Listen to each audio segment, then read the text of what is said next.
My name is Dr. Harihara Murthy. I am a practicing ENT specialist living in Bangalore, and I've been in this profession for more than 30 years.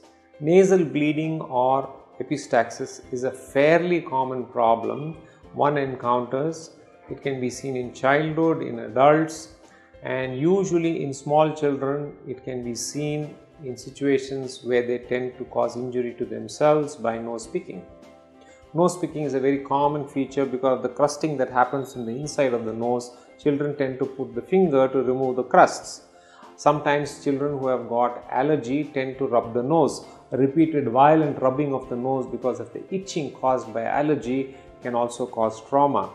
The front portion of the middle wall of the nose is highly vascular, and because it has got two layers of blood vessels in the superficial and the deeper layers on both sides, even a small injury can cause excessive bleeding.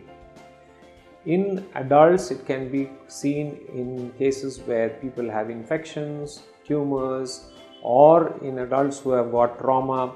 People who are on blood thinners can have nasal bleeding. Hypertension is one of the major causes of bleeding in adults, where they have high blood pressure causing a rupture of the blood vessel. It is like the safety valve in your pressure cooker, which ruptures to make sure the pressure is not going to cause an explosion. Now, if the nasal bleeding doesn't happen, the next port of call would be the level of the brain, where the rupture would be disastrous. So nature has put this safety valve in your nose which can rupture and cause bleeding. As a result, you become aware, take treatment and reduce the bleeding. Cause has to be identified. Whatever may be the cause, whether it's infection, whether it's sinusitis, whether it's injury or a tumor. Sometimes bleeding tumors in the nose, which are called angiofibromas, can also be cause for torrential bleeding. So identifying the causative factor is a critical aspect in managing nasal bleed. So if there is a nasal bleed, if it's 1 drop or 2 drops, I would not be worried.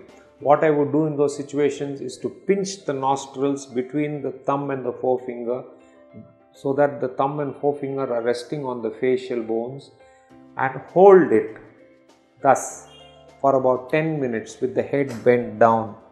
Tendency for most people is to lie down when the bleeding happens. It's a very bad idea because the blood will flow into the throat and sometimes can trickle into the trachea and cause problems. And besides, you are not aware of what amount of bleeding is happening. The person is so worried and scared, they are also not aware. So it is necessary to make sure the patient sits with the head bowed forward and the pitched posture is held for at least 10 minutes so that we can reduce the bleeding, which can happen with the normal clotting factors taking over.